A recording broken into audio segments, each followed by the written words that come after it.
ये ध्यान सूत्र है, meditation is finding the true source of satisfaction. ध्यान संतोष के सच्चे स्रोत को ढूंढ लेना है। संतोष, सेटिस्फैक्शन जीवन का एक बहुत ही महत्वपूर्ण गुण है, आवश्यकता है। जिस जीवन में संतोष नहीं वो जीवन अर्थहीन हो जाता है। ध्यान में अगर हम गए हैं, ध्यान के परिणाम हमारे भीतर आ रहे हैं, तो उस परिणाम में संतोष सबसे महत्वपूर्ण चीज हो जाती है, सेटिस्फैक्शन। संतोष के माध्यम से ही हम ये जानते हैं कि ध्यान घटा है। अगर किसी व्यक्ति के जीवन में असंतोष ही असंतोष है, डिससेटिस्फैक्शन ही डिससेटिस्फैक्शन है, तो इसका इतना ही मतलब है कि ध्यान नहीं घटा है, ध्यान से इसका परिचय नहीं है। सूत्र कहता है कि संतोष के सच्चे स्रोत को ढूंढ लेना है। संतोष का सच्चा स्रोत अगर हमें पाना है तो पहले हमको ये देखना होगा कि उसके फॉल्स सोर्स क्या होते हैं, झूठे स्रोत क्या होते हैं। व्यक्ति जब सेटिस्फैक्शन को तलाशता है तो वो उसको वस्तुओं और परिस्थितियों के माध्यम से तलाशने की कोशिश करता है। उसको लगता है कि परिस्थिति ऐसी हो तो उसको सेटिस्फैक्शन मिलेगा, खुशी मिलेगी। उसको लगता है उसको ये वस्तु मिल जाए। लेकिन जब हम इन सब चीज़ों को देखना शुरू करते हैं तो पता चलता है कि क्या वास्तव में हमको मिलता है। तुम कुछ पाना चाहते थे, तुमको मिल गया, थोड़ी देर अच्छा लगता है, फिर वो चीज़ खो जाती है। इसीलिए जिन लोगों को वो सब कुछ मिलता जाता है जो वो चाहते हैं, वो जीवन के अपने आगे बढ़ते हुए पड़ावों में ज़्यादा निराशा और अवसाद के शिकार हो जाते हैं, क्योंकि उससे सेटिस्फैक्शन आता नहीं। तो ट्रू सोर्स कहाँ है? वो हमारे ही भीतर, हमारी ही बीइंग में है। जब तक ट्रू सोर्स अगर हम कहेंगे तो source is the true source. जो स्रोत है हमारा होना जो है, वही उसका वास्तविक स्रोत है। Source is the true source of satisfaction. जब तक वो बीइंग, वो सेटलमेंट, वो अंदर का व्यवस्थित हो जाना नहीं घटेगा, तब तक संतोष आएगा नहीं अपने वास्तविक स्वरूप में।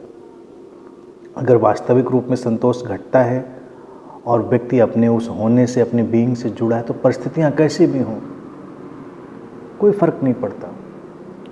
चीज़ें कम हों या ज़्यादा हों, इनसे भी कोई अंतर नहीं पड़ता। आम व्यक्ति के लिए जो धारणा है संतोष को तलाशने की, वो पदार्थ की तरफ भागने की है, वस्तुओं की तरफ, परिस्थितियों की तरफ भागने की है। उसको लगता है ये मिल जाए हमको, वो मिल जाए तो संतोष आएगा। भारत में हमने अनेक रूपों में इसी बात को दिखाने की कोशिश की कि वास्तविक स्रोत कहीं और है, हमारी आंतरिक समझ में, हमारे अपने होने की जो ठहराव की अवस्था है उसमें। उसीलिए हमने ऋषियों, सन्यासियों, बुद्धों की जो परंपरा निर्मित की, वो तमाम भौतिक चीज़ों से हट जाते हैं। तो लोगों को लगता है क्या भौतिक चीज़ों से हटना ज़रूरी है? नहीं, हटना ज़रूरी नहीं है। वो केवल टीचिंग का एक तरीका है, देशना देने का एक तरीका है। जैसे बुद्ध ने अपने जीवन में चुना, राजमहल में थे, सुंदर स्त्रियों पत्नी के साथ थे, सब कुछ था उनके पास, लेकिन जब वो जंगल जाते हैं, भटकते हैं, 2 कपड़े पहनते हैं, हाथ में भिक्षा पात्र लेते हैं, लेकिन उनके चेहरे पर, उनके व्यक्तित्व में जो संतोष का आलोक लोगों को दिखता है, वो लोगों को अचंभित करता है। तो बुद्ध वस्तुतः यही टीचिंग देने के लिए ये सारी व्यवस्था अपनाते हैं कि देखो, उस संतोष का, उस प्रसन्नता का स्रोत हमारे भीतर है, हमारी समझ में, हमारे बोध में। कुछ नहीं है मेरे पास, लेकिन फिर भी सब कुछ है, वास्तविक संतोष है। और इसी बात से जो उसके बुद्ध के समय के तत्कालीन इतने बड़े बड़े लोग थे, राजे, राजकुमार, सब प्रभावित हुए। क्योंकि उनको लगा कि ये तो कुछ अलग चीज़ है। उनके पास सब कुछ होते हुए भी ये जो इनके पास है वो नहीं है, संतोष। तो ये ऐसा नहीं था कि ये ज़रूरी था, बुद्ध ने एक शिक्षा देने के लिए ये अपनाया। भारत में और भी ऋषियों संतों ने इसको अपनाया। तो कालांतर में लोगों ने बना लिया कि हमको हट जाना है, अगर हम भौतिकता से भाग जाएंगे, घर से भाग जाएंगे तो हमको वास्तविक शांति और संतोष मिलेगा। नहीं, हटने से नहीं मिलेगा, ये जानने से, समझने से कि हमको रियल सेटिस्फैक्शन, रियल संतोष, परितृप्ति वो हमारे आंतरिक स्रोत में ही मिलेगी।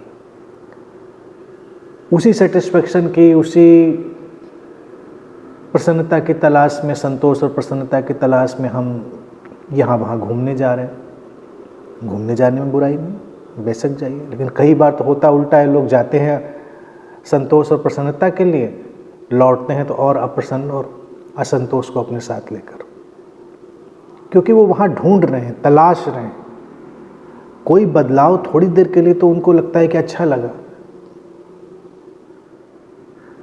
तो ये बात समझ लेनी बहुत ज़रूरी है कि आप वस्तुओं की तरफ जाइए, परिस्थितियों को बदलिए, घूमिए, सब कुछ करिए, लेकिन ऐसा मत सोचिए कि वो संतोष के वास्तविक स्रोत हैं। वहाँ से भी तुम्हें अच्छा लगेगा, लेकिन जो आत्यंतिक परितृप्ति है, संतोष है, वो तो अंतरतम में ही मिलता है। जब तक उस समझ में, उस सचेतनता में हम स्थित नहीं हो जाते, अपने स्रोत के साथ संयुक्त होकर हम नहीं जीते, तब तक वो नहीं आएगा।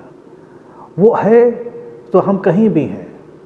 यही तो मैंने कहा, यही भारतीय परंपरा का प्रतीक था। हम कुटिया में बैठे हैं, हमारे पास साधन कम हैं, लेकिन फिर भी वो जो एक आभा है संतोष की, वो हमको घेरे रहती है, क्योंकि वो हमारे भीतर ही है, भीतर ही है।